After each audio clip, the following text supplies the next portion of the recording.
All righty. We are all set.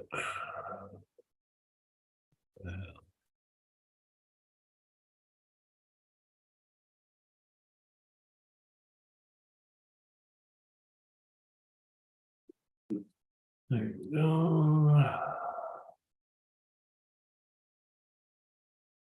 All righty. We are all set.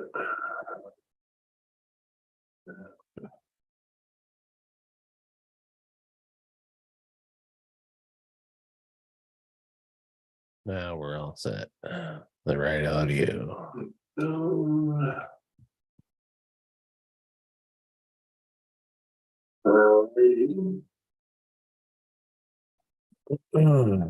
Okay, welcome everyone to SEO This Week, episode number 42. Thank you all for coming. I appreciate you.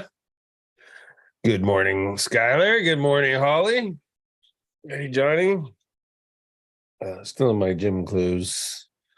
It's so hot here. I'm just going to stay nasty all day. That's my plan. Just stay nasty. So go to the gym, sweat my ass off. Go outside at lunchtime, sweat my ass off. Come out, go out in the evening, sweat my ass off, and just screw it. 1 shower a day. I'm fine. I would jump in the pool, but the pool is 100 degrees too, so that's not awesome at all.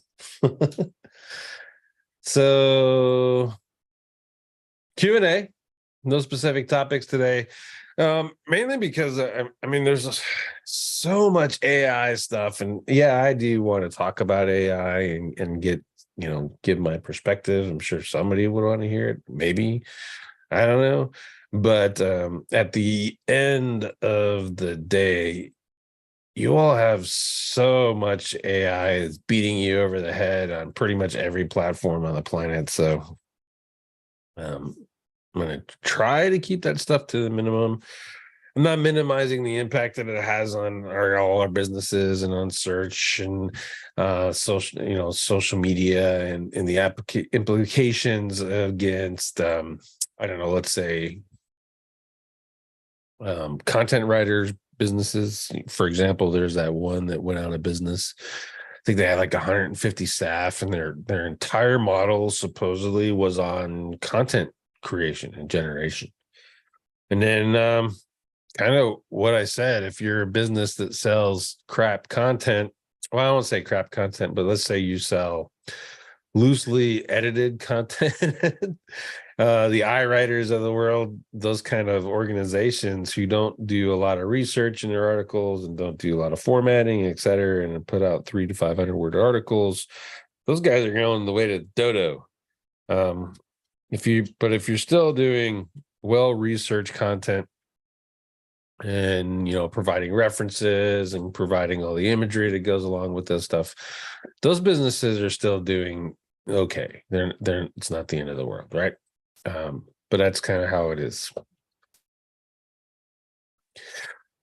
Yeah, like Holly said, big rabbit hole. Agree on that. Focus on AI for what you need.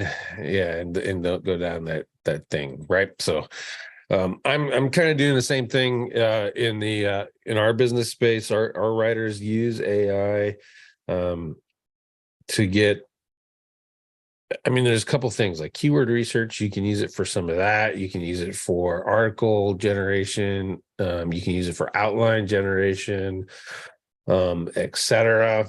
Because I'm learning Python, by no means any good at Python, but learning Python, and I've got a guy in my mastermind. He self-taught Python, and he's doing cool things with Python, and I'm learning basically off of him as he's learning, so it kind of works out. I use it for coding, just little stupid tools, etc. That I'm like, oh, this would be interesting. I did a TF-IDF calculator, which basically just takes the information from Website Auditor. I think I shared that with you guys. Takes the information from Website Auditor and gives you a little bit better idea of how to use it. I'm going to update that. I actually wrote another script where you can download the CSVs from Website Auditor. If you've never used it before, there's two options. So you got multi-word lists, and then you have single word lists, and you can download the CSVs for those. And I have the script that goes, choose how many, find the ones where it's 0, where I haven't used it at all. And then find the count, and then create a word list with the zeros, and build that. So I'm probably going to add that to the TF-IDF calendar page. It'll be real helpful. But if you guys have any other favorite TF-IDF tools, let me know in the comments.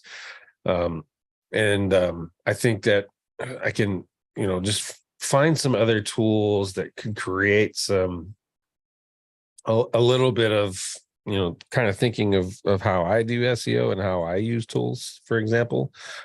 And we can knock that out. So this is a Q&A. So what I'm going to do, I was going to do the Reddit thing, but there's another tool called Topic Finder that's out, and I want to grab my credit card, and we're going to buy it and just see what the hell it does and play with it. Okay. So give me 1 second while I go grab that.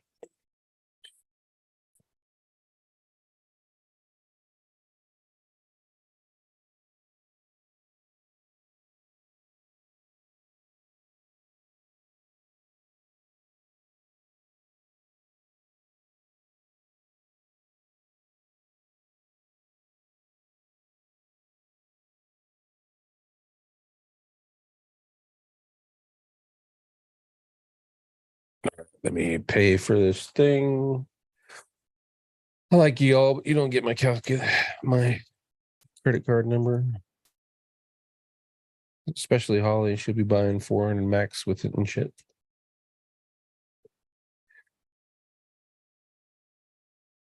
Just joking. Holly wouldn't do that to me.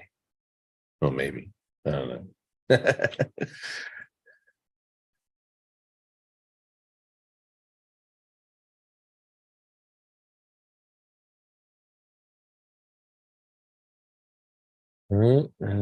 There. Come on now. And I'll show you this after I get all signed up. I'll show you the landing page and all that madness. I found this on Twitter or X today. I think I've seen it. I've seen it. What?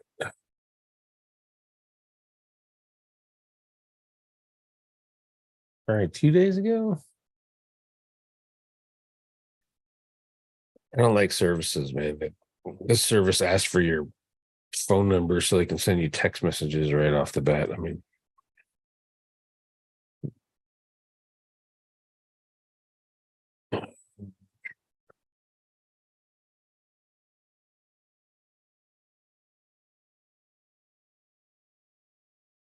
I heard a lot of stuff, just making chatter, but I heard a lot of stuff about Kraken. Michael Bowles' tool. And I have the owner of Agency Analytics. He's in my, not Agency Analytics, Agency, is it Agency Assassin? Jesus. Let me see. Assassin.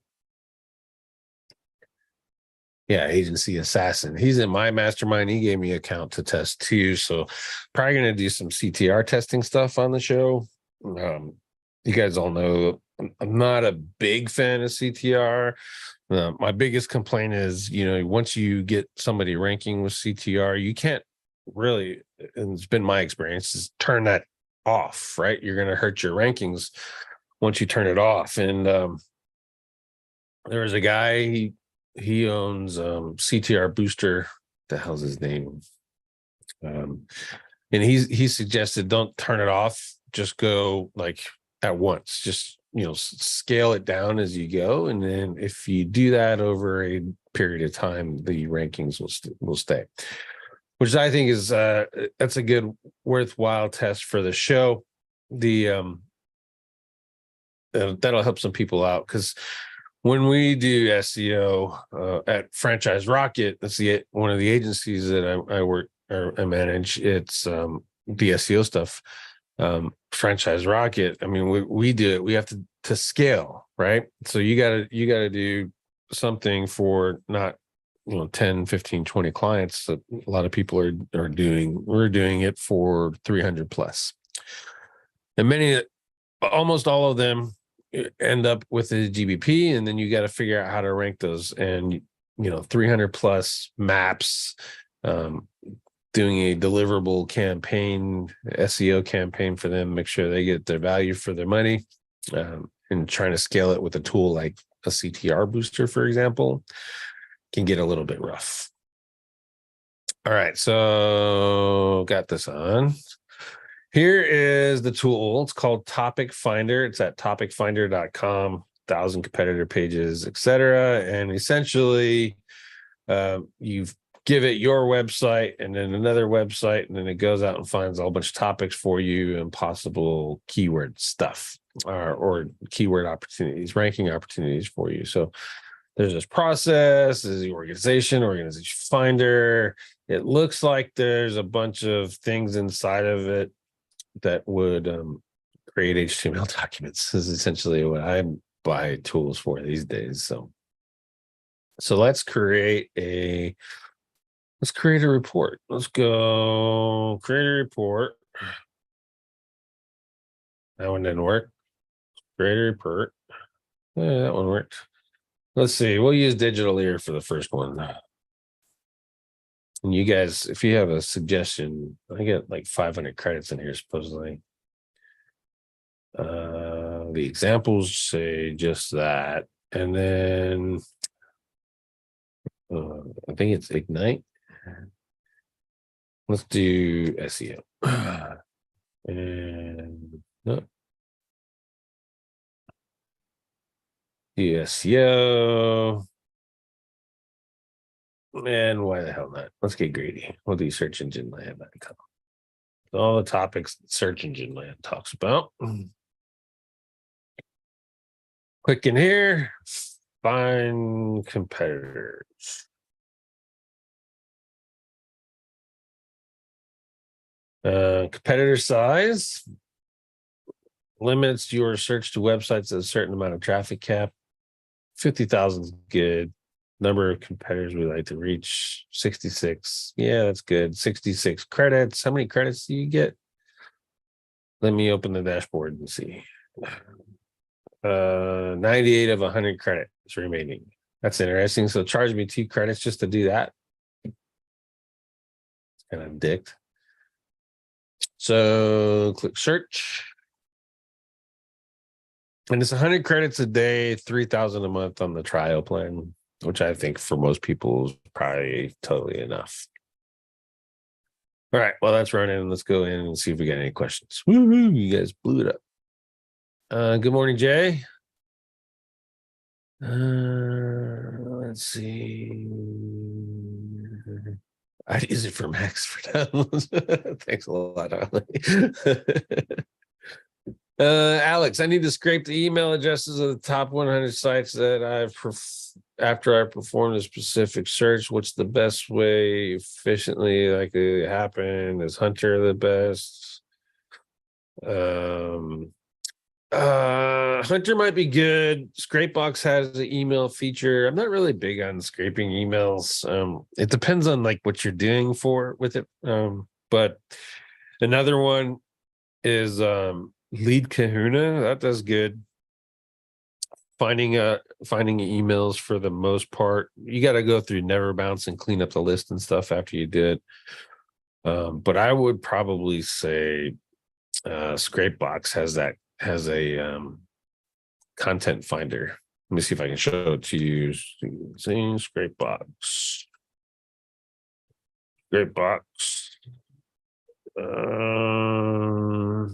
Features. Search engine, email scraper right here. That'll probably be what I would suggest. I'm sure there's plenty of other tools. That one seems like the easiest one. Let's open it up. Multi-threaded connections, proxies, blah, blah, blah. Powerful multi-threaded email scraper, which harvests emails from web pages. And then there's a tutorial. So watch the tutorial first, see if that's what you're trying to do. And then I would say get yourself a license. Go to Black Hat World. There's a coupon on there. You get it for cheaper. It should be still active. That thing's gone on forever. Let's see what the price is if you don't have a coupon. I think it's $99. 97 for a license. So yeah, try ScrapeBox. Let's see. Garrett. Yep, that's it. Garrett. He's the one who said slow down. All right, so here we go. 285 results. Well, that's weird.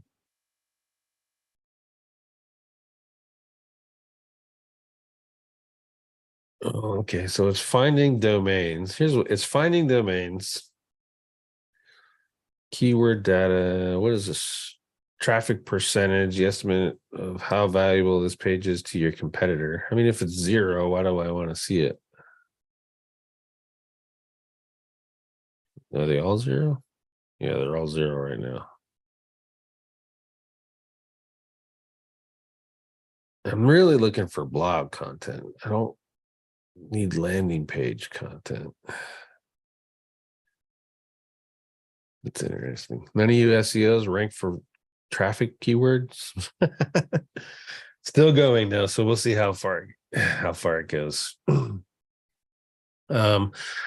I'm hoping for is this actually. See, there's an export button. Let's see what we got.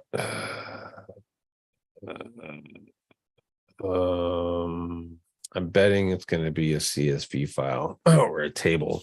If it's a table, that's okay. I can use Python to turn this into HTML and then create a list of questions asked. It's not unlike if I was going to use the core report. There's a questions tab on there. I can open that core report and download, 50 of them, and then create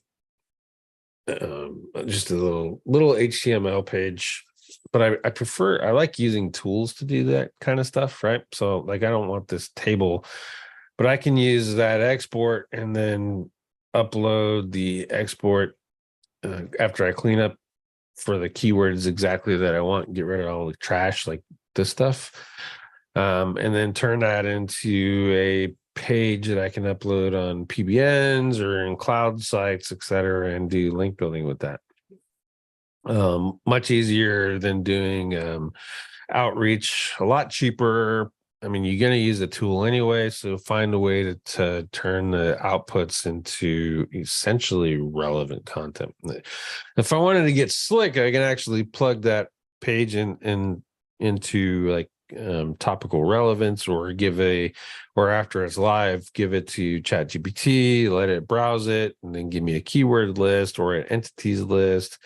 Probably just a keywords list, and then find the primary keyword with the most traffic from that list, and then use topical relevance to get the schema done, and then add significant link to it. So I got the link in my schema, and then I got the link in my in the content in the HTML.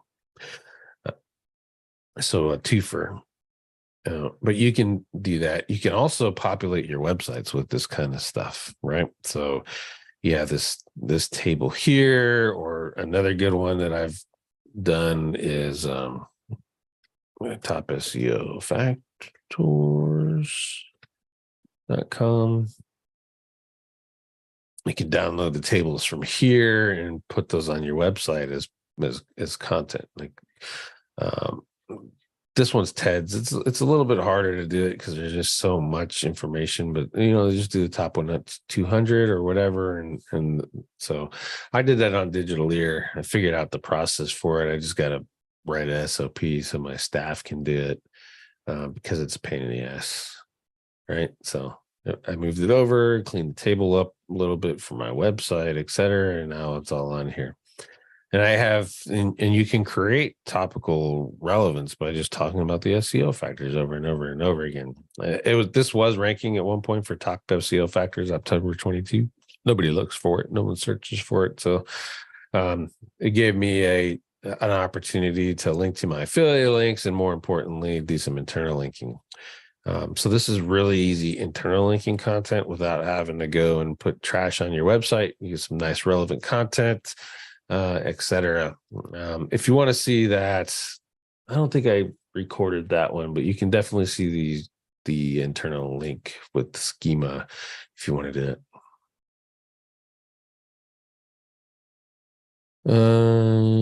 Brian's sheet that does his topical keywords way faster. I have not, Holly, I haven't seen it.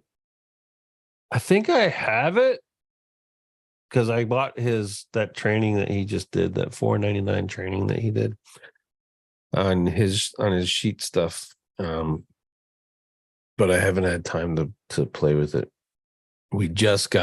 The team just got through the local surge and did from Daryl Osborne and turn that into SOPs so we can actually test local surge. And I've had local surge before, his version 1, and we tested each step to see where the ranking stuff is, and we got to do that with local surge V2. All those test reports will go into all those test reports will go into SIA as it's done. But yeah, I still haven't looked at all of those sheets, Holly. I think there's 4 of them in there. Here's my problem with these. Like, this is just essentially it's title tags. I'm gonna bet. Let's just look. Yeah, see, it's title tag swapping. So that's kind of weak, right? If all you're doing is title tag pulling, it's not very useful unless you're doing some informational site stuff. Let's see where we at. It's 1,000 results. Oh, there's traffic sorting now. Yeah, this is a shitty thing to do. I think this is probably going to be more useful for topical, for actual websites. Let's create another one. Not actual websites. Let's go betteraddictioncare.com and rehabs.com. Make sure that's the right one I want. Yep.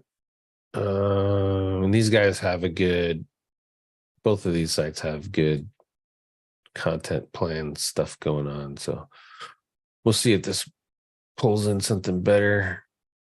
Exceeded available credits. So I can only do 1. Are you serious?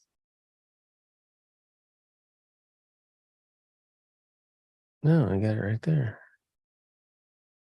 30 of 100 credits. So essentially I can do 1 a day. Well, that's trash. All righty. Let's see. Keywords. Rough estimate how many are you getting keywords this domain's ranked for in Google. Domain authority. I go website rank on Google. And it's title tags. I want to give it the benefit of the doubt, but if I can only do 100, then I'm not giving it the benefit of the doubt. It's kind of a waste of money. Cancel my subscription. Yes, I'm sure. List of title tags, low credits.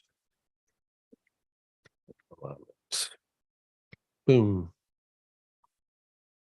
There you go. That's what I think of Topic Finder. Boo. Deleted.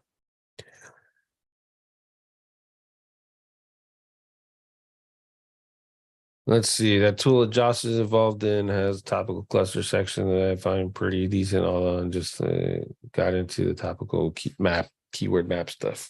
I haven't tested that tool. You guys all are keenly aware. Josh, I don't know. In my opinion, he just stopped taking his medication, burnt all the bridges with all the people that helped him build his community, etc., and just kind of shit on all of us. So I'm not giving that dude any fucking money. I wouldn't give him water if he was on fire. Well, maybe I would. That's a lie. I would. I just miss the old Josh, the new crazy Josh. I'm not a fan of. So I haven't tested his tool. Brian's got one, like Holly said. I could do something with that one. Like you can make copies of that and build links, etc. with something like that. What I've noticed, though, will say is all of these new topical tools coming out, etc. Really, all they're doing is a lot of related searches and auto suggest correlations. Even the one that Surfer, when they launched that one, it was related searches, etc. Just called a topical map. And so I don't really find too much value in that, because why pay for a tool? I can just go to Google and see the related searches list, right? It seems kind of redundant to do that. You can do the same thing in Google Trends, etc. And pretty much any keyword tool from the past is still doing that and creating those like little mini clusters of related terms, and now they're just called topical maps for some reason. So we'll see how that all washes out in the end. But I mean, at the end of the day, just you don't really need a lot of fancy stuff. If you got like an SEMrush account already, you got an Ahrefs account already, then I would probably challenge you, unless it has an HTML output that you can use for some link building and get some more value out of that tool, and probably just stick with the Ahrefs or Semrush, or Majestic, or whatever keyword tool you got. That'll be better. Yeah, like Holly said, you can do the same thing with ChatGPT. Play with your prompts a little bit and get everything cited out. You can use the browser. Here's for example, these 5 pages are ranking for this keyword because your top level keyword and what you want to go for. Examine the pages and create a better related searches terms or related keyword list that you can use for further keyword research, or to build an outline out of it, or whatever. You can make ChatGPT build the outline for you, etc. And those are good starts. It doesn't excuse you from going and looking at those keywords by yourself, though, and going into Google and seeing, like, is it legit? Like, for example, information content. You want to make sure that that's legit information stuff, not showing in a whole bunch of products. If you're in a service and you're looking and you have a service like, say, lighting, for example, you install lighting for people, you don't want to rank for lighting because that's products. You don't want to rank for outdoor lighting. It's all products. You do want to rank for, let's say, a lighting service or lighting installation service. And the thing there is, a lot of people go, oh, those search volumes are low. Like, they are low. But those are the ones that are you can compete in them, and then 2, there's the users that are searching for those are actually want you to do that work. So let's see, Jeff, have you ever done much Haro? Do you have any tips of getting quotes from clients in a timely manner, or posing as an expert to do the same? There's a guy, Link Sorcery. He's got like a little course for Haro, and those guys, it's like their whole business model is get Haro links. What I found doing them myself is you have to respond regularly. Matt Diggity just did a video suggesting that respond to as many as you can and use AI to build the answers. I mean, that's all fine and dandy, but if you think about it, Matt Diggity's audience is pretty big. So how many of those people are now blasting those journalists from Haro? So what I do now is I only answer questions specifically that I want. I only do Haro for Digital Ear, Franchise Rocket. We do Digital Ear or Haro for those clients, but our own goals is realistic, like 5 to 10 links a month. 5 were happy, 10 were like ecstatic kind of thing. And then my email templates, I throw some personality in there so it doesn't, it kind of stands out from everybody else. And I find that to be so far kind of successful. I'm not responding every day. But like for the 5 that I did this month, I had one reach back and say, hey, we're going to cite this. What I am noticing as a subject matter expert for these journalists is a lot of these sites that are on Haro now and that are using Haro are like doing research for content and for articles, and then they're asking a whole bunch of people for advice. And I wonder as a end user, a journalist, if you do those requests, how many of those people are actually taking your information and then rewriting it and not citing you anyway? So it's kind of a mixed bag with Haro, right? That link sorcery guy though, he gave out, there's a couple other services that journalists are migrating to off of Haro, or in addition to Haro, to do responses to. I would seek those out and probably keep them to yourself, because once those get into the SEO community, they get blasted and then they're roasted for everybody. Twitter had a couple great threads that I was using for that same thing, and then those threads, those hashtags got blasted out to God and everyone, and then it turned into trash. So yeah, exactly. Once Diggity and Neil Patel recommend something, they're just going to spam the hell out of it. It's kind of like once you give a cool ranking method to Holly Stark, she's going to roast it. it's not that bad, Holly. Just play it. But yeah, it's us SEOs. Once you latch on to something, we just ruin it for everybody. It's why we can't have nice things. It's how we are. We're horrible people sometimes. Great intentions, piss poor execution. Let's put it that way. How do you execute topical max stuff for local? Do you just do a main topic without the city? So when I'm making my local pages, I build a template. So let's say plumbers. So you want to rank a website about plumbers. There's a plumbing company. I optimize the homepage for that brand name and then list all the services and support areas and stuff, and then link out to the support areas. The support area pages, the city plumber pages, are all optimized for the keyword plumber. It's the hardest term I'm ranking for, right? Is plumber. And then I modify that page for cities. And that's how I do it. And then that's local. That's local work. You'll get a lot of people that go, oh, you just make this one template, now you have duplicate content. Duplicate content does not fucking matter in local. Okay, Google knows and understands that if Holly owns a business in Chicago and one in Memphis and one in Dallas, she's going to do the same thing for all of those customers. And so it's a reasonable expectation that all those pages are going to be pretty much the same thing. The only thing that you're missing in there is the city optimization. And I see that over and over again. People make these mass sites. There's no short codes. They spit out 500 pages for 500 cities, and they all say exactly the same thing. And there's no differentiation for this page is in this city and that page is in that city.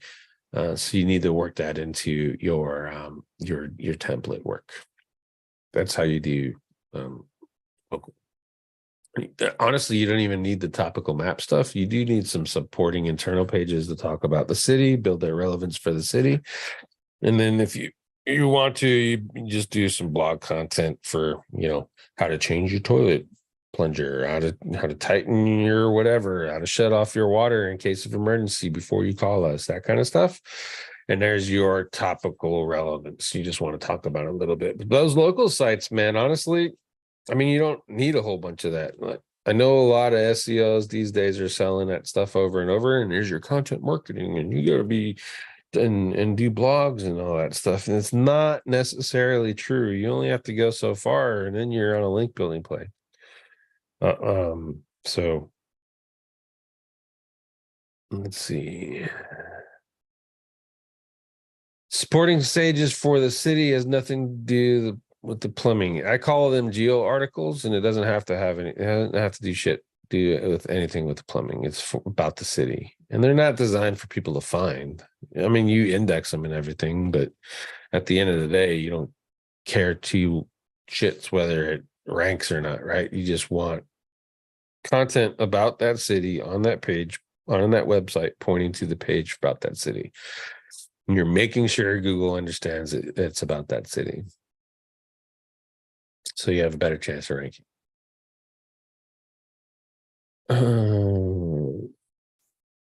Yeah, Holly, like why I like podcasts. Not that many. They're not. I know there's plenty of podcasts starting, and there's a lot of people who talk, I do podcasts. I mean, I do this show every week, right? There are some times that I miss, but I was doing a podcast, and it's still in the podcast services. It's still technically live, but there's so much damn work, getting the audio off of the YouTube and cleaning it up a little bit, and then uploading it to SoundCloud, and then connecting to my podcast managing service and getting it syndicated. Well, the syndicated part is not too big of a deal, but creating the thumbnails and all that. I mean, it just turned into like a labor, a chore, and there were people listening to it. But I can imagine being listening in your car, and someone's talking about, I don't know, my content optimization process, for example, and I'm like, well, you see what I did here on this page, and you see what I did here on that page. No one. I like, how the hell do you know what that is? Right? So you gotta screw around. I think like Dre's show where he does all those interviews and stuff, that's perfect for podcast medium.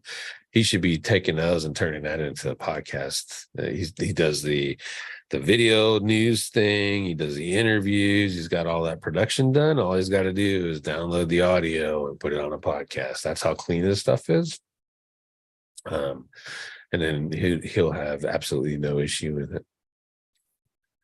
See, Skylar, have you ever played with Keyword Cupid? Yep, I was one of the first people to help him promote that SaaS. As a matter of fact, couple issues I had with it was the uploading. Like you download a report from Ahrefs and then you got to upload it, but it was limited to the amount of services you can upload from, etc. But to this day, I still have it. I like it. That's a real cool tool. It's a real quick way to get content outlines built for multiple pages across site, like that rehabs.com, for example. Pull all the keyword lists from rehabs.com, throw it in there, and it'll essentially take all those keywords and create a silo for you. So Paul from Warsaw, thank you. Oh, nice. That's good shit, Paul. Yeah, I mean, if they're gonna undermine themselves by offering the exact same thing with what he's talking about is Yext versus Semrush, and Semrush has that corporate deal with Yext. It's essentially like a super reseller program is kind of how I would say it is. And Semrush or Yext itself, the last time I looked, my reseller pricing was $45. I don't know how much it is for right now for a business. I think it's $1,000 a year.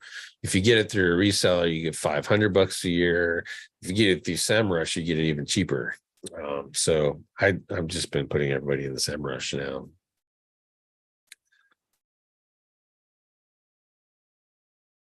Let's see.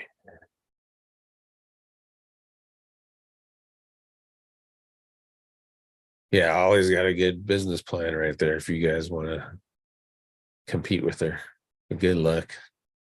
Crazy Ollie. We should bring Ollie on one day. Well, I don't know how much she wants to talk about what she's doing, but at the end of the day, it's, you have get yourself a medium. I got YouTube. I do some social media now, but for the most part, I find that the audiences and social media websites are just kind of like mentally straining because there's so much stupid and there's so but find yourself a medium that you like. If you're going to do like a show like I do, then YouTube's probably the best bet. If you're going to do a show like Dre does, or podcasting is going to be your good thing, and mix that up with a little bit of sprinkles of stuff, but your main focus will be your primary channel. And then you'll find that client generation comes off a lot easier. You'll find you can turn that into a business model of itself. I'm probably never going to make money with like SEO this week. I need to do more promotion stuff of it to give it a good opportunity. But I mean, I don't have a name like Matt Diggity, for example, and that whole built-in audience and the cult of Diggity would call it, or the cult of authority hackers, or the cult of traffic hacks, OM/OMG. But even SEO Fight Club, there's like 7,000 subscribers on that one already. And my show's twice as old, and I've only got 2.7 thousand. So, and it's all about promotion and talking about it and stuff. And so keep that in mind if you're going to take one of those things on. When I did the podcast, I never promoted them. I just used the podcast sites for links, is essentially what I was doing with those. And they did okay. But I mean, with Holly's service now, if I really wanted to, it would be nothing to do all the back end work and getting those all set up, and then just reach out to Holly and have her help me promote them and get it up there and build the download list and stuff. Just expanding the reach, which is probably something that I really seriously need to consider. The format of this show is never going to change, so turning this into a podcast again, I don't think it's going to happen. Just because I do this through Zoom, right? In conjunction with the AMA for SEO Intel. So when I'm done on YouTube, I go to SEO Intel folks, and we just have good conversations, and they get to ask questions and stuff and about their own projects without having to worry about the whole interwebs knowing about it. So that's why I'm still on Zoom. And I don't know, and I do SEO Fight Club with Ted. So that's 2 shows a week, plus my meetings, etc. And I don't know how wise it would be for me to carry on with a 3rd show. More of the same kind of a similar format to what we were doing in the past with the news. Seem like a lot of people like that, but again, I only have 2.7 thousand subscribers, so it couldn't be that much. But maybe an interview thing. And if I do the interview thing, then there's the show day, for example, and then all the prep work, like Dre for SEO, his show. I mean, he's working like 4 to 10 hours per episode to produce that stuff for you guys. And I don't have 4 to 10 hours in my life to add to that. So, maybe if a project goes away or something, an audio podcast would be pretty dope. But we'll see. That's me blabbing on. No more questions? You guys are quiet today. That's good. You must have had a good weekend. Let me find one. Let's find one for us. Go on to Reddit. Big SEO. See some trash advice in here sometime. Using Google Ads to optimize meta title CTR. That's a good idea. We've been using the same title for some time in e-commerce site. While we were currently ranked number 1, our CTR could be better. I thought using Google Ads targeting these keywords I thought using Google Ads targeting words we already rank for might be a good way to test titles quickly without risking our action. Are there any issues? I will tell you that I thought the exact same thing. And I had a page on Digital Ear for Seattle SEO. I got it up in the top 5. And I was like, all right, I'm going to run ads and we're going to play with the CTR a little bit because I want to get some click-through right and kind of knock it into the top 3. The ads were stupid expensive, and those are jacked up by a lot of those Indian companies that provide $299 SEO. And the SEO ads for PPC are just ridiculous. I mean, it's almost like lawyers, for Christ's sake. Anyway, already ranking, targeted keyword campaign in there, playing with the ads, etc. Playing with the text and stuff. Ran those for quite a while. And I shut off the ad. When I shut off the ad, I swear to Jesus, it wasn't 24 hours before my page was no longer ranking anymore. Now, I'm kind of a one-time learner type of person. So if you do it to me once, I'm not going to do anything with you again, or not going to give you the opportunity to screw me again. So I never ran that again. But if you're considering that kind of play, I would be very careful and just understand that could happen to you. Not very nice to Google, but that's what happened to me in that situation. So let's see.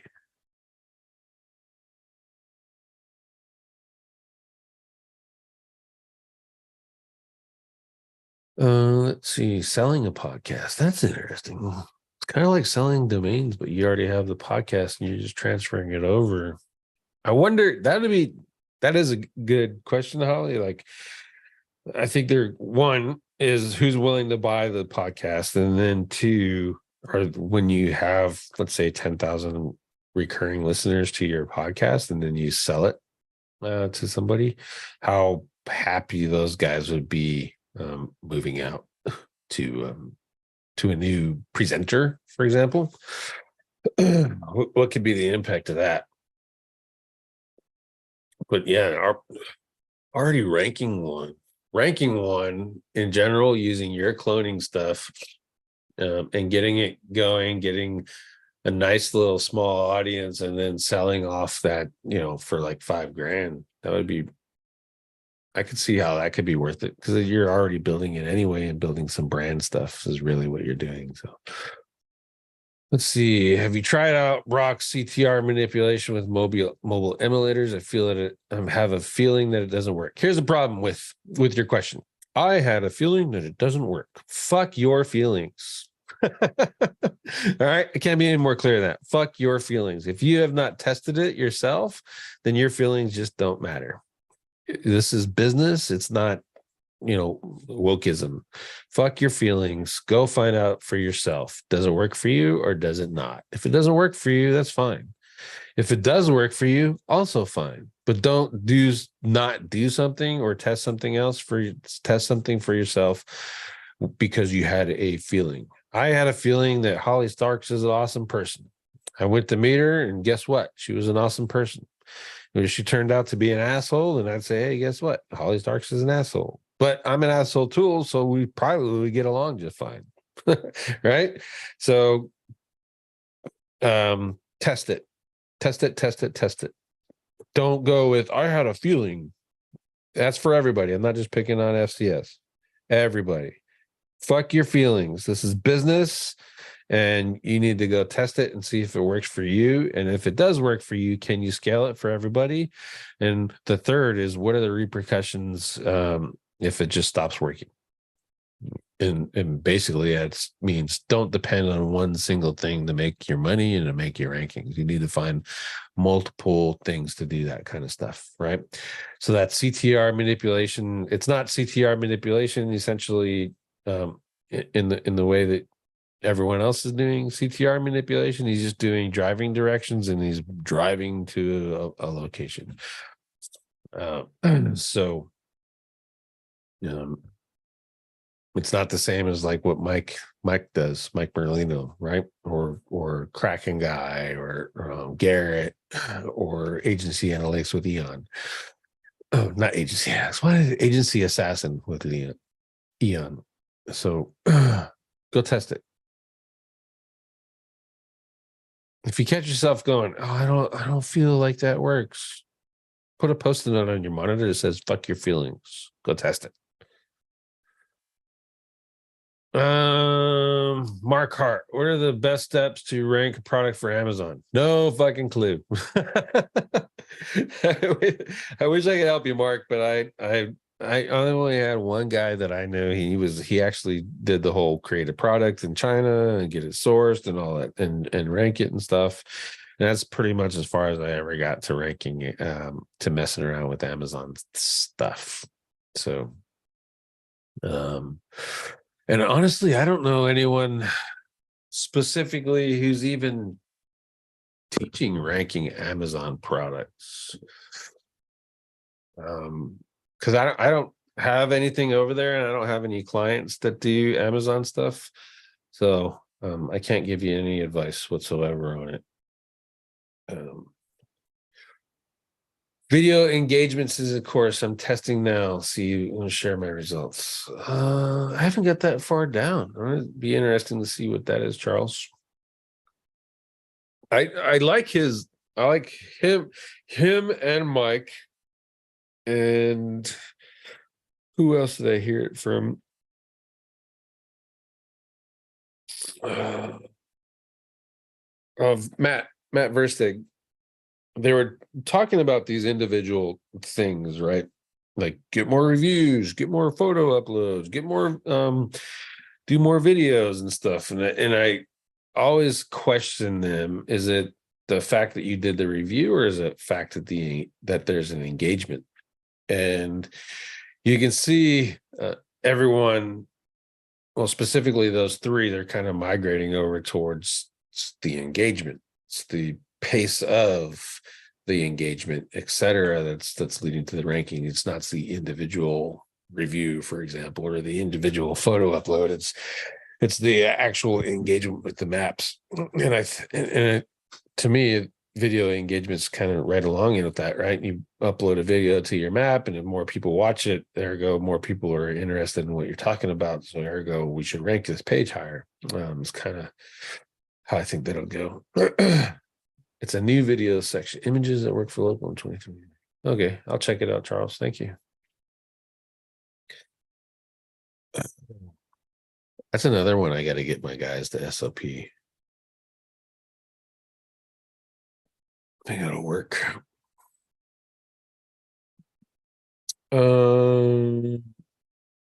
Ad ID. We got 7 minutes left, so I want to talk about ad ID.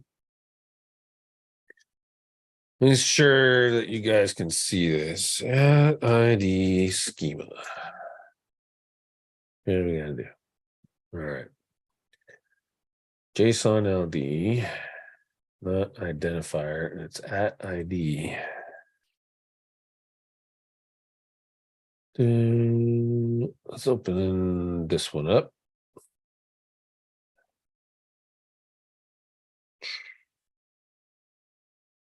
See if I can find an example in here.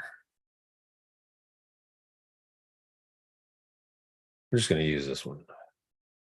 Matter of fact, let's do this. You guys haven't seen this site for a while. Whoa, right there. So, we're working on rank here. We're working it so you can actually upload your own schema. So you go in here, there'll be a feature. You just drop in your own schema. It's going to be under the web page section. And if you had my course or an SIA and you have my course on schema, you just come in here and drop that schema right in here, and it auto populates all of these fields over here and adds the ones that needs to be added, et cetera. And then you can save it as a template and then just go in there and bang out schema. All right.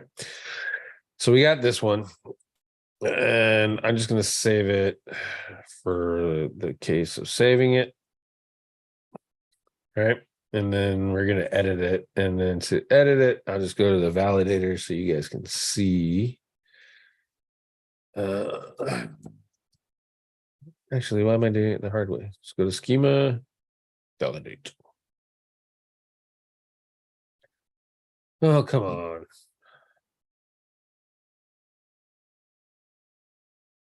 What's wrong with this? Validate or not? Schema. Did they break their testing tool? No. We have to figure out. It's the same URL. Oh, it's not letting us pass the code. That's some bitch. All right, so we'll just copy this, put it in here, plus, plus, plus, plus, plus. All right, hopefully you guys can see that now. Let me know. You see it?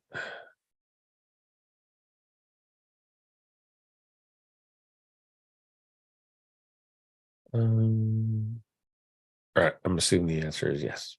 Okay. I saw some very smart people the other day talking about ad ID. What I'm talking about is this right here, at ID. All right. So there's been a lot of teaching, etc. People like put machine IDs in there. One conversation I saw is, those websites that have table of contents. If you click on the table of contents, that URL changes. So it's the same page URL, hashtag, whatever your label is. So we'll just say H2, for example. Right. And they're using those in the ad ID thinking they're doing something. This thing is nothing more than a label. Okay. So when you create schema, let's say we did this schema is not going to work.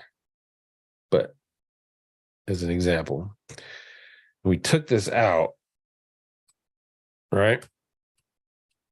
And then we had another schema down here. And I'll just put this in here so you get a better visualization of what the hell I'm talking about. Another schema.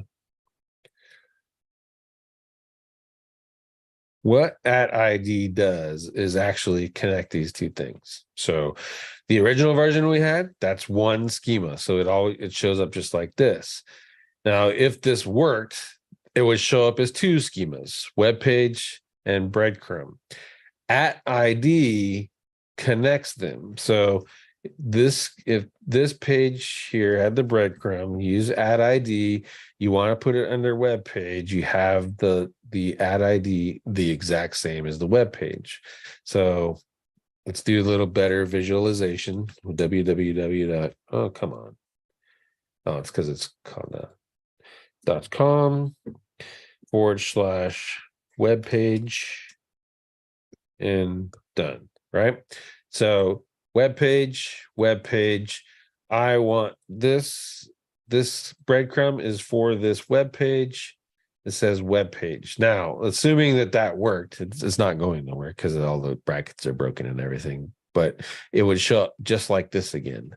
So you can have web page schema, and then another one for article schema, and then another one for image schema, and then another one for the video schema, and use that same at ID, and it'll connect it all properly in a hierarchy. So instead of writing a long one, which is easier because you can use rank gear now, or you will be able to use rank gear to import it, you can actually add several.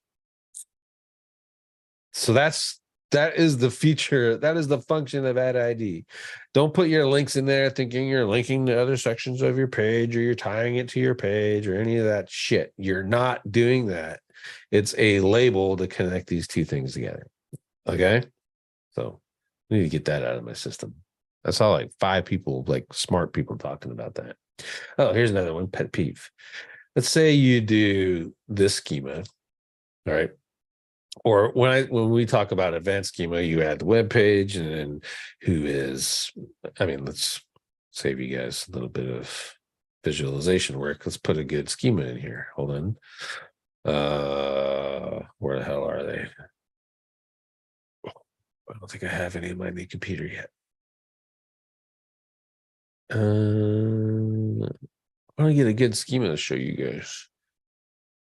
And I don't think I have any on this computer right now. And I don't have any in my Dropbox. They're all in my OneDrive. I'm not signing into that. All right. But let's say you have this, one of my long advanced schemas, right? And you're like, oh, it's 1,000 lines. The biggest argument about doing the advanced schema is, oh, look how long it is. It's just spam. Why are you going to do that? And then they turn right around and tell you to write like 10 of these fucking things like this for your page. If you got an image, do schema. So you got 5 images, do 5 schemas. If you have a video in there, put another schema. And then you have a web page, so put that schema in there. And then you want to do your organization so they know who published it. So you got to put that in there too. And they tell you don't do the schema like, don't do that big stuff because that's just spamming. You're just spamming the internet with that stuff, and it's not going to do you any good. But they do this, right? And they put the same amount of fucking schema on their pages that like I'm teaching you or Terry teaches you, and act like they're doing something special. They're not, right? They're actually the ones that are wasting your fucking time because you're not telling a story. You want this schema to tell a story. This web page is part of this website. It's published by this organization. It contains this article. And that article has contains these 3 images and in this video, and it's about this, and it mentions that. That's what this is for. And that is how you can rank a page like this. I need to spell it correctly. Watch it not rank anymore, just make me an asshole. There it is. Page just like this. Low competition. This is probably not going to work for like anything good, right? Low competition keyword. Number 2. It was number 1 for the longest time. Number 2, nothing on the page. The only thing on this page is my schema. And as a matter of fact, let me show you something. I wrote this when I did that, when I made the schema course, and I was using @graph at the time. I don't use @graph anymore because it's harder for people to get, and it breaks easier for them. So I don't teach them that anymore, right? But here's instant 1 on line 31. Scroll all the way down, and there it is again. Because I'm a big dummy. Oh, I'm sorry. Here it is again. Because I'm a big dummy, and I put it in there twice. So not only is the schema the only thing that's ranking this page and supporting it, but I got it in there bad. And full disclosure, I don't know if it's the only thing, because I think I have some internal links to this too. So let me go basic SEO. Scroll all the way down here. Yeah, so I have some internal links. So anchor text, Fountain Hills SEO. I think there's 1, 2, 3, 4, 5, 6, 7, 8, 9, 10 pages that link to it with Fountain Hills SEO and the schema. And the page is busted. There's nothing on it saying Fountain Hills SEO whatsoever. View source again. Just to show you one more thing I thought was interesting. Go here, find Fountain Hills SEO, all the OC data, right? OC metadata, etc. That's in there. And then all my schema, schema, schema, schema, schema, schema, and nothing. There's no hidden content in there. There's no hidden divs, none of that stuff. It's all just the schema and those anchors. So do fucking schema right ways, folks. All right, let's see where we at.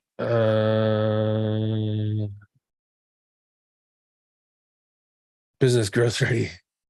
I live like a Vulcan Spocky's logic of data, not feeling that logical. Yep, exactly. Spam allotted Prosper. That's a good one. I like that. Can you use add ID to reference schema only on the same page? Yep, it has to be on the same page. You can't put like your organization schema on your homepage and then use the add ID to try to tie into your organization. It's got to be on that page in order for it to work. That's Google Web doesn't, it doesn't crawl your website and interconnect the pages using that schema stuff. You got to do it with, it's got to be on the page.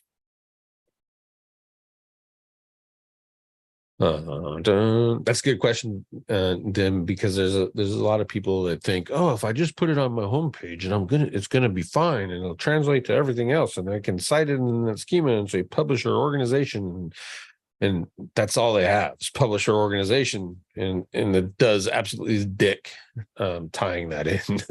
So it's got to be on that page. Skylar, nice work. Yep. It's because I'm awesome, Skylar. Terry Samuels did the same test, and that's published in SIA.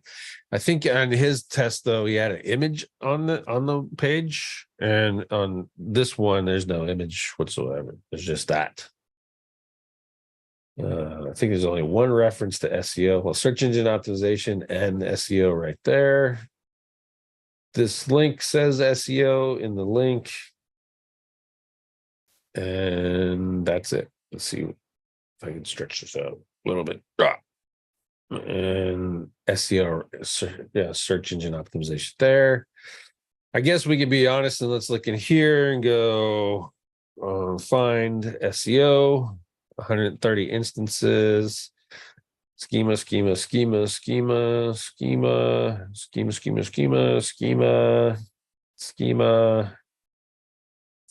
and that's the end of the schema.